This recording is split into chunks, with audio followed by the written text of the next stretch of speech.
I have DNF'd 5 full books so far this year, so let's talk about it.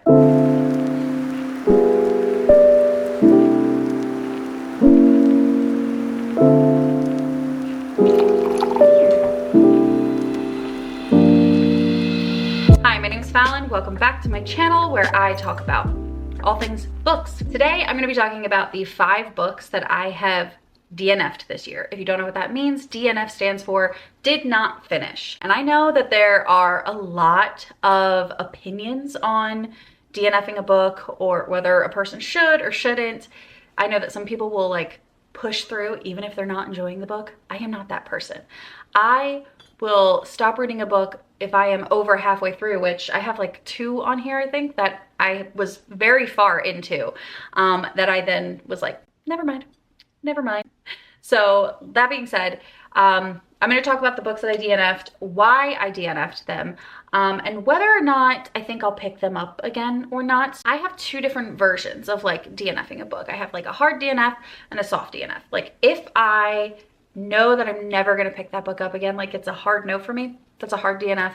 But if maybe I picked it up and just, I'm not in the mood to read this right now, or something else caught my attention because I am a mood reader at heart, then that's sort of a soft DNF. The first book that I DNF'd was The Swindler and the Swan by J.A. Good. So The Swindler and the Swan is a Persephone and Hades retelling.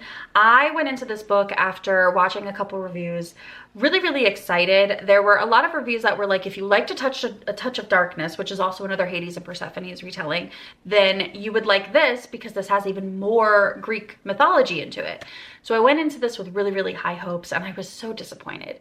The writing, first and foremost, amateur writing. There was no real depth. It lacked a lot of detail. Like, I'm a person who, when I read a book, I want to know what the character is doing at all times. If the character gets up from a chair, if a character moves across the room, I need to know those things so that I can play the story out in my head. And this book lacked a lot of that.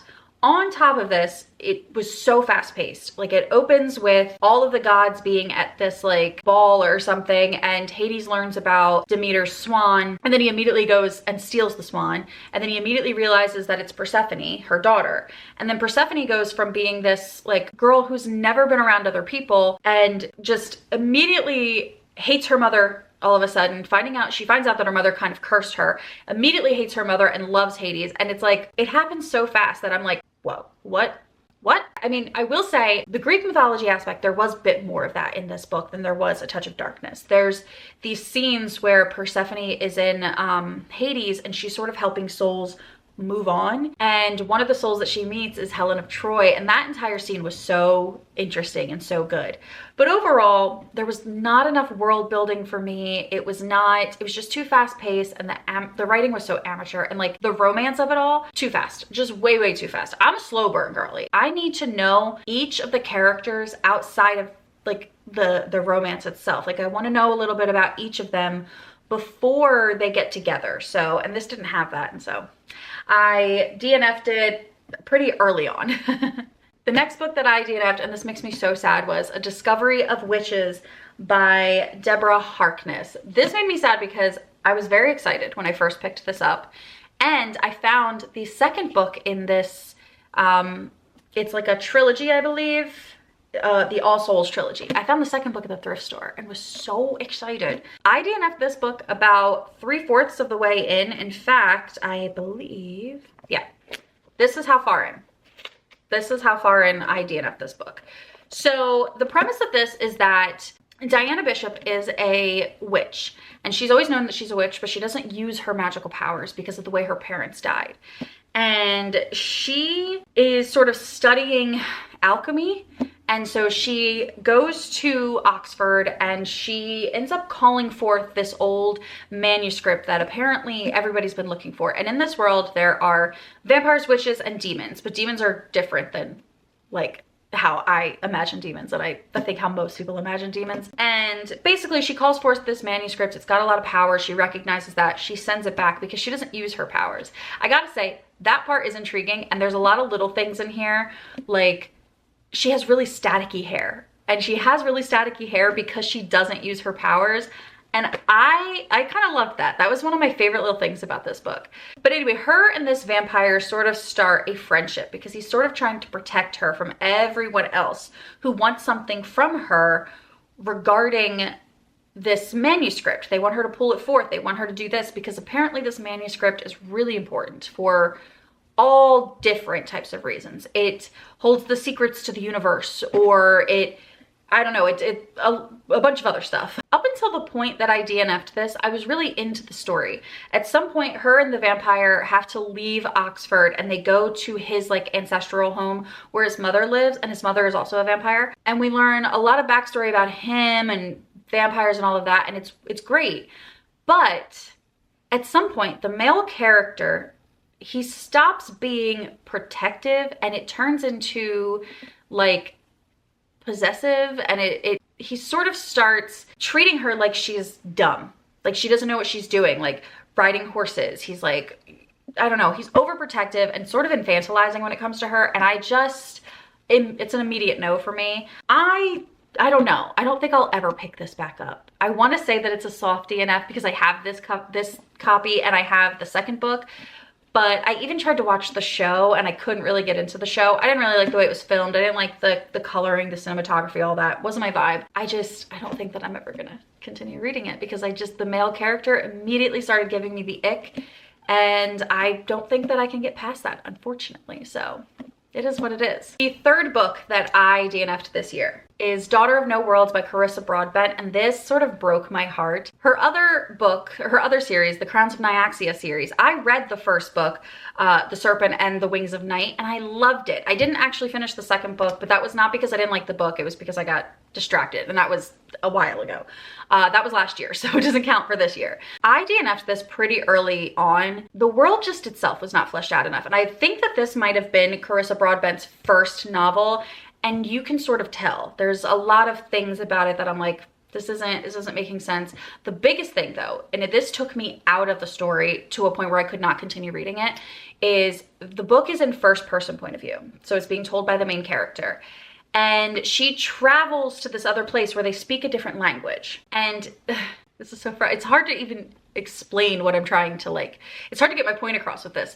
So even though they spoke a different language, it was written in English. So we're reading it from her point of view and it's in English, so we understand it, but she doesn't understand it. It was just so frustrating, and so it kept taking me out of the story. I kept being like, this is so annoying. I kept feeling like either the author should have made up a new language for this. It could have been gibberish for all I care. Or the book should have been told in third person point of view so that we are an outsider, we understand everything, but she doesn't. But because it was in first person, it was so, it just wasn't believable. It was really hard to get through. On top of that, the world building wasn't great. There was a lot of other things that I was like, nope, can't do it. So that's a hard DNF. I'm never gonna go back to that book. This next book is probably gonna pain a lot of people. But When the Moon Hatched by Sarah A. Parker. I DNF'd this book 83% of the way in. Yeah. I don't really know what to say other than this is a book that is 700 plus pages. And at 83% in, it felt like nothing had happened. Nothing had happened at all. Or anything that did happen to the character, to the main character, there was no consequences. I remember it started to feel like a chore picking this book up. I was like, oh my God, so many people are on the internet saying, it's such a good book. It's the fantasy of the year, blah, blah, blah. And I'm over here like, what? The world was a lot. This book has a crap ton of pages in the very beginning of it with a thesaurus, a dictionary of every character, every place, the pronunciation and everything. And I just was like, this is a lot. Especially when you're reading on your Kindle and it's hard to go back and forth, right? If you're reading a physical book and there's a directory in the beginning, you can mark that off with a tab or the corner, and you can flip back and forth pretty easy. But when you're reading on your Kindle, which I was, it was way too difficult. It was too much. This book is definitely promoted as a romance fantasy, a romantasy, there is romance, but there's not enough of it, I think, to warrant calling it a romantasy. On top of that, and this is a little bit of a spoiler, there is the amnesia trope.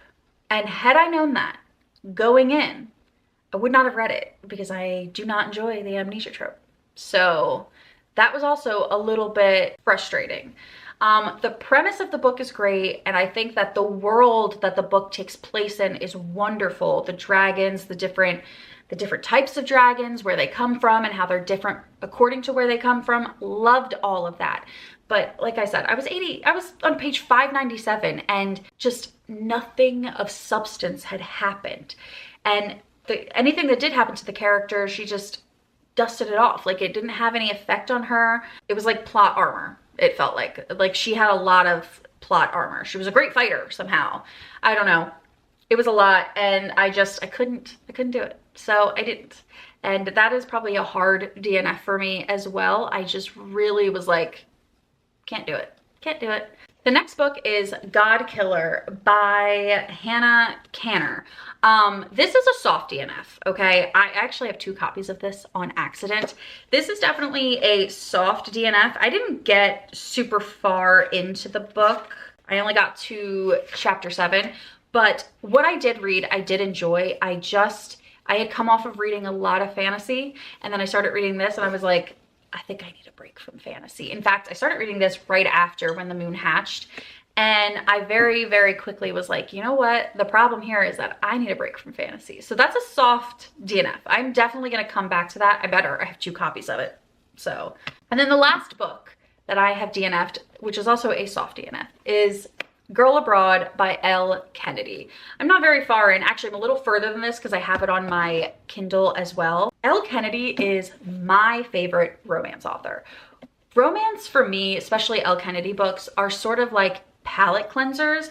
So in between reading like a Regency era book or a historical book or a memoir or an autobiography or fantasy or a thriller or something, I pick up romance books. And for the last like 6 months, it's been an Elle Kennedy book. Like, I've read all of the hockey books, even the most recent one.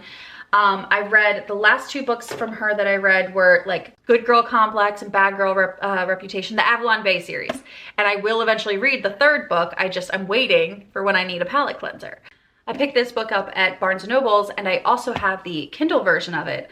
And it was also supposed to be like a palate cleanser, but I will definitely come back to this. But this is a very different kind of book than anything Elle Kennedy's written that I've read so far. Like, the format is different. It's not dual POV. So far, not much has happened. There's this like subplot of her trying to find out the origin of this painting, and that's interesting. It's just not interesting enough to carry the book, especially when romantically nothing has happened for her. Like, she's a crush on a roommate and she has a crush on another guy that has a girlfriend, and nothing's gone anywhere with either one of them so far. So I will come back to it. It's just, I couldn't stay with it. For whatever reason, I was like, it's not working for me, but I definitely will come back to it. And so far, that is all of the books that I have DNF'd. And I realized I said it was 5, but it was actually 6. I can't count. I am sure before the year is over, I will have DNF'd at least another 5, because I have no hesitation about starting and stopping a book. Like, if it's not enjoyable, why am I going to continue to read it? If you like this video and you want to see more from me, more book stuff, vlogs, reviews, talking about books in general, then I would love it if you would like this video, subscribe to my channel, share this video with somebody else that loves books or that loves DNFing books. But thank you for watching.